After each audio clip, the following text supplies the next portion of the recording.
All right, class. Well, we are back to remote learning, so I'm going to lecture from my notepad here. I've got a little arm that my phone's basically attached to with a camera on it, so sorry about this. I gotta get it lined up a little bit. And the idea here is, if I was actually tutoring one of you, this is exactly what I would do. So I'm going to try to make this, I guess, less of a lecture to a class and more of a sort of a tutoring session to the individual. So hopefully that's even better than if we were to be on Zoom with the whole class. So essentially, I had some issues with our last class as far as the Zoom was concerned. There was a group of students on the remote side of things where I guess the network crashed and there were problems with it. And so while I lectured to everyone in class, everyone that was not in class didn't get a lecture. So we're going to start with what I did on Friday. So some of you, I think there were 4 of you or 5 of you in class who were there, maybe more. This might be a little repetitive, but in any case, it's probably a good idea to review this anyhow before we jump into the new material. So what we're going to talk about is the demand for foreign currency assets.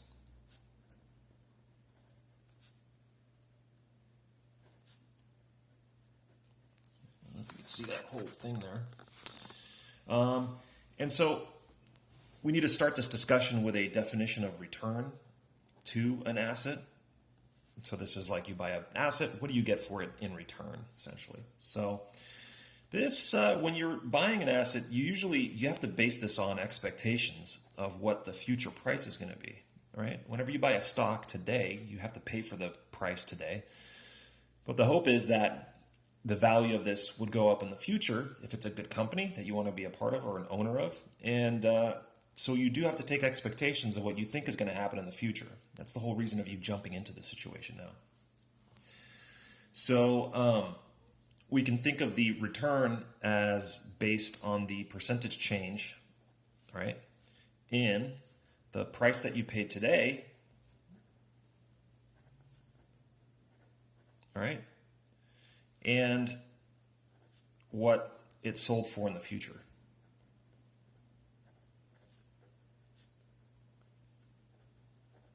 Okay, so how do you define that? Call it a capital gain.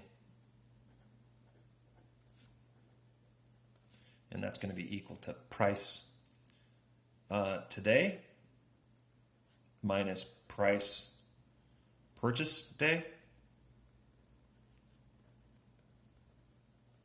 over price purchase day. Whoops, P purchase day. Okay, so the idea there is what's the capital gain of a stock that you hold currently? You have to find out what the price was that you purchased it for, and then you have to look up what the price is today. So if it's Tesla and you purchased it for, I don't know, $450, I guess a couple of years back ago now, and let's say today it's going for, let's just hypothetically say, I don't know, $1,000, right? Then the capital gain or the return overall to, I shouldn't call this capital gain, this is the return. The capital gain is the amount of difference. Sorry about that, that's a mistake. This is going to be return, so call it capital R. So capital R in this case for Tesla is going to be equal to $1,000 minus 450 over 450. And that comes out to, I don't know, 550 over 450?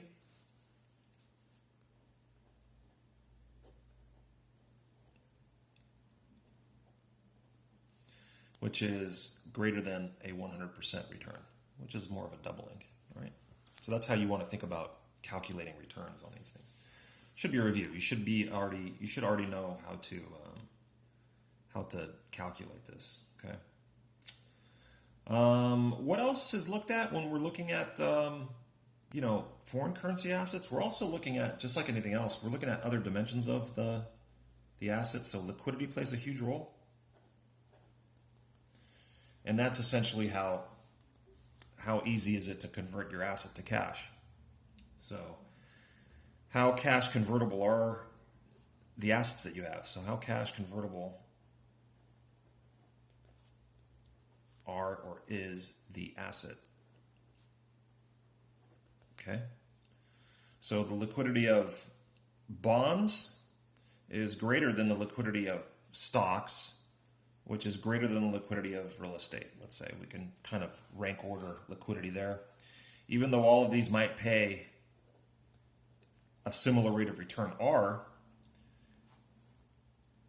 you're going to go with the bonds because they have the most liquidity. Now, it's obviously not the case that they pay the same amount of returns, right? And as it turns out, bonds pays the least amount compared to stocks and compared to real estate because they're so liquid, right? You don't have to compensate your investors for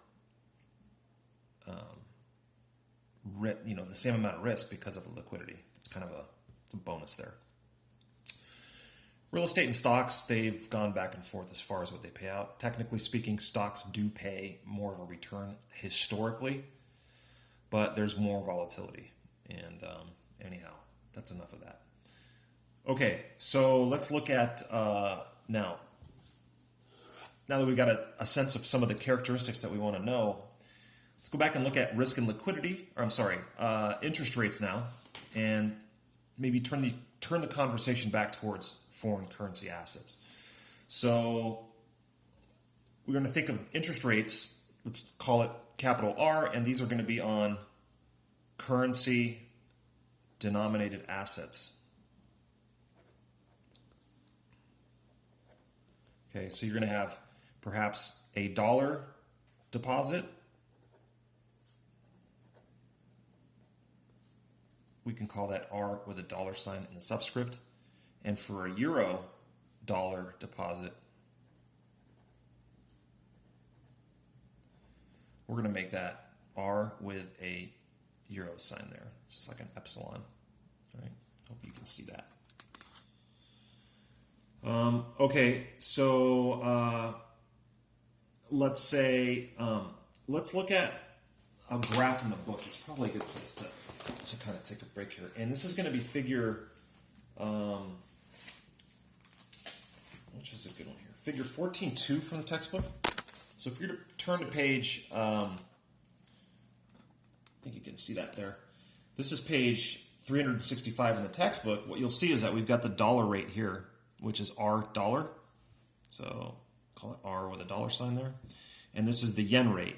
So yen, I think, is just with a R, and we can just put a Y there with a cross there. All right. And as you can see, those returns, they're not exactly the same. And what we're going to look at now is how is it that they're not the same? And exchange rates play a huge role.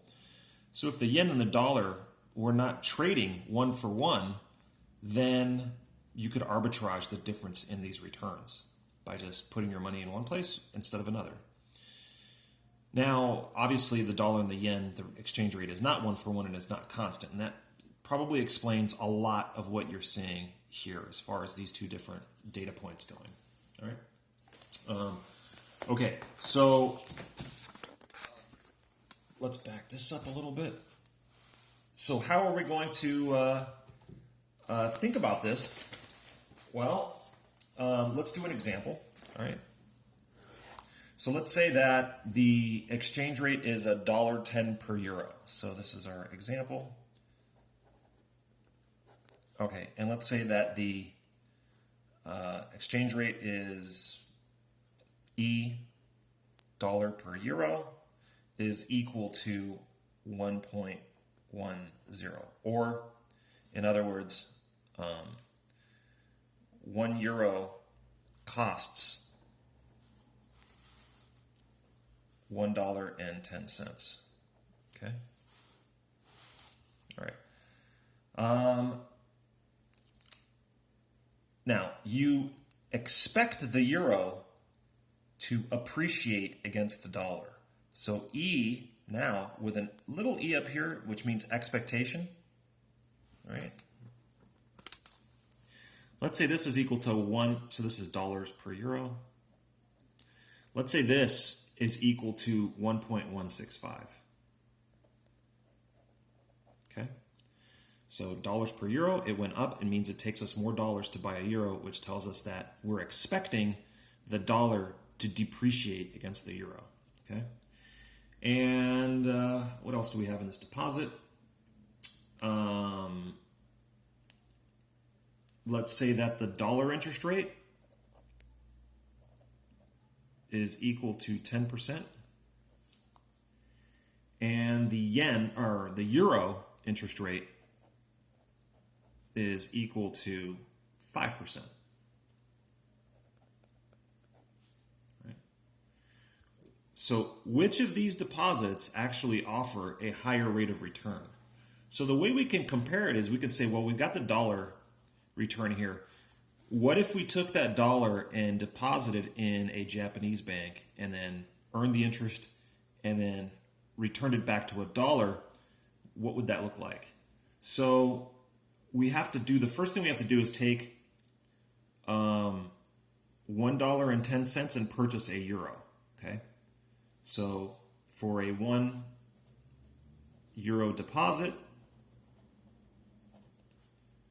all right, we need $1.10. That's required. So how many euros are we going to have after a year? Well, if the interest rate is 5%, then we will have 1.05 euros at the end of this deposit. Okay? So this we know for sure because that's given to us, but this is an expected exchange rate. It may or may not happen, but for now let's assume that this happens in a year. So we're going to take that 1.05 euros and we're going to convert it back into dollars to find out how many dollars do we get for 1.05 euros. So when we do that, 1.05 euros becomes, we're going to use our formula, okay? And we're going to have $1.165 per euro, okay, times 1.05 euros. That's going to equal, in my notes I've got $1.22.3. Okay.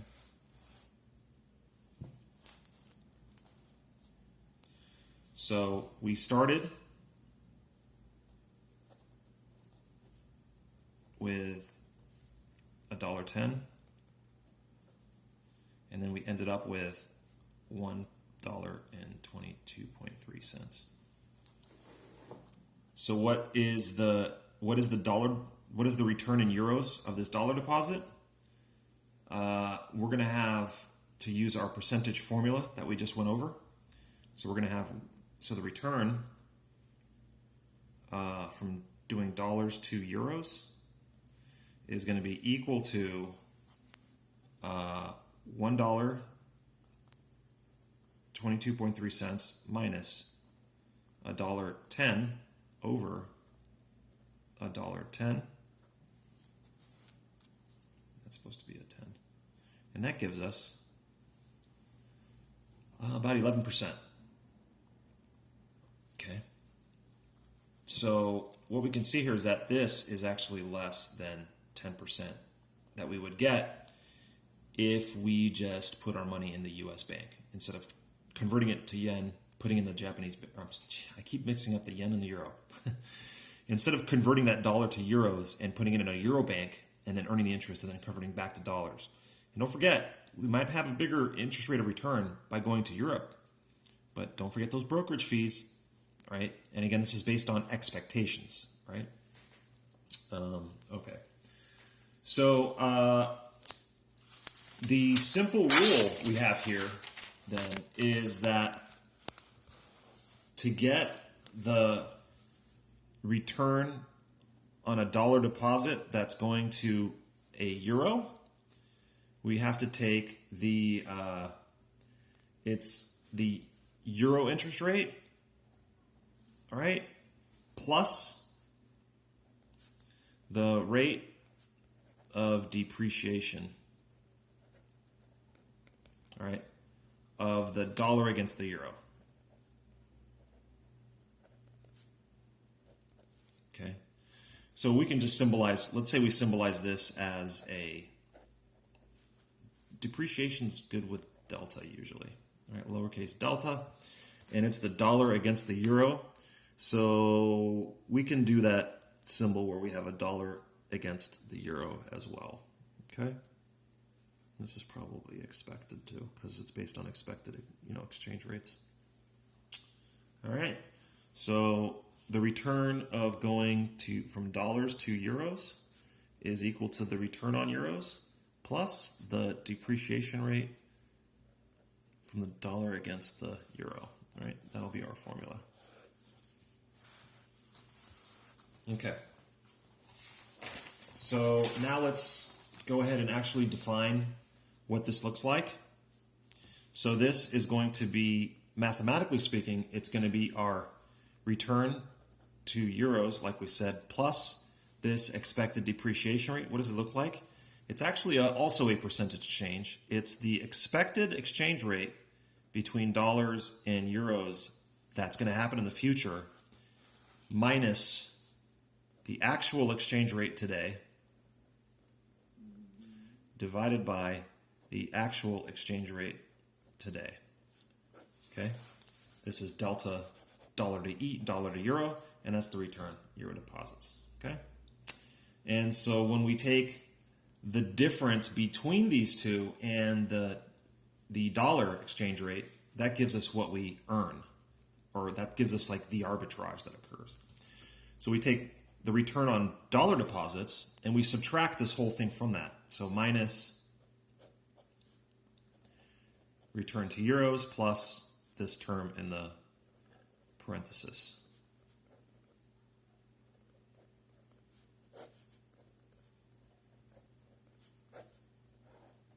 All right, and we can subtract it out so that we get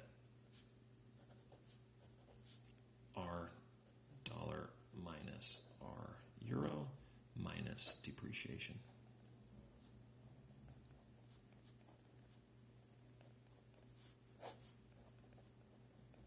Okay, and I believe this is an equation in your textbook, right? So we've got a table in our textbook that kind of illustrates a couple of examples of doing that. So let's take a look at that table. I believe it's 14.3 in your book. Whoops. So let me see if I can get this up here. All right.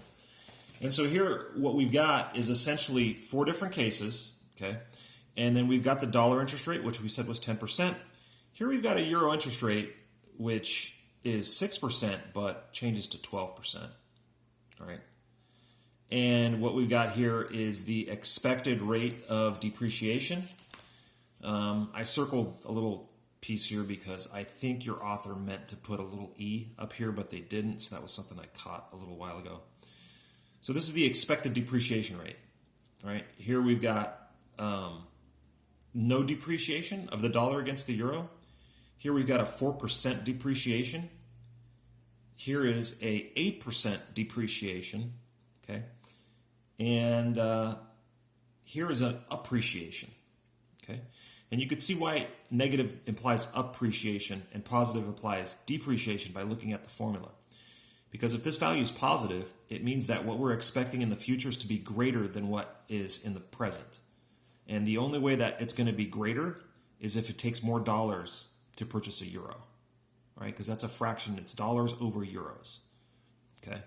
And if this fraction up here, this numerator, is positive, it means that we're expecting it to cost more dollars to get a euro in the future than it does right now. And here we take these values and we substitute them into our formula that we just derived, and we get these 4 returns. 4%, 0, negative 4%, and a 2% return here, okay? That's how you want to essentially interpret the results of this. You're given these values, there's different cases. In this case, the dollar exchange or the dollar return doesn't change at all, but the return to euro bonds or euro deposits, whatever the money market accounts, whatever that deposit is, they do change here last minute. So got to understand that there's an equilibrium effect here. Okay. Okay, let me see if there's anything else in the notes to cover for this section, or we might just end it and I'll post the notes there. So I think let's go ahead and end the video there, and I'm going to post this video, and then I'll make another video that'll get into equilibrium in the form. Actually, you know what? Let's talk about an equilibrium before I kill the video. So obviously, if there's a difference here between the deposits to euros and the deposits to dollars, even factoring in the change in the exchange rate, there is going to be forces through arbitrage which make the above hold with equality. Okay? So it must be the case that we have to have this equilibrium condition hold is equal to our euros plus the depreciation rate of that's expected of the dollar against the euro. This has to hold. This is our equilibrium. Okay? It's our equilibrium condition. Because what happens if this doesn't hold? Well, it's going to force the economic gears of arbitrage in motion. So that if there's a higher return to dollars than there is to euros, even factoring for exchange rates, what you're going to see is there's going to be a lot of Europeans are going to be selling euros to buy dollars to put into U.S. banks. Okay? And as they sell euros and buy dollars, what's going to happen to the exchange rate? Well, in that case, the bottom's going to go up greater than the top, or the denominator is going to be bigger than the numerator in terms of change, and you're going to see a fall. In this case, a fall of the euro value against the dollar, or a negative depreciation of the dollar, okay? Because this is in dollar terms now, right? So this has to hold with equilibrium. Vice versa, if it's the other way around. Let's say euro deposits offer a higher rate of return, even factoring in for the exchange rate. You're going to get a lot of American investors, American savers, that are going to sell dollars to buy euros in order to put into European banks. And the action of selling dollars and buying euros is, by definition, the increase in the supply of dollars and an increase in the demand for euros. And what you'll see is that the exchange rate is going to go the other way. In that case, it's going to cost more dollars to get euros, and this is going to be positive, and this is going to increase, right? Until these things are equalized again. So if this is, let's say, 6, this is 5, and this is 1%. And let's say, for example, this goes up to 7%. This has to equalize, and it's going to equalize the quickest through changes in the exchange rate. So this will be 5%, and this will go up to 2% now. So we can expect a 2% depreciation, right, of the euro against the dollar in order to balance these things out, okay? Or, sorry, yeah, it's going to be that's exactly right, all right? Okay, I'm going to end the video there and then post it, and then we'll move on to the next section of the lecture notes in chapter 14.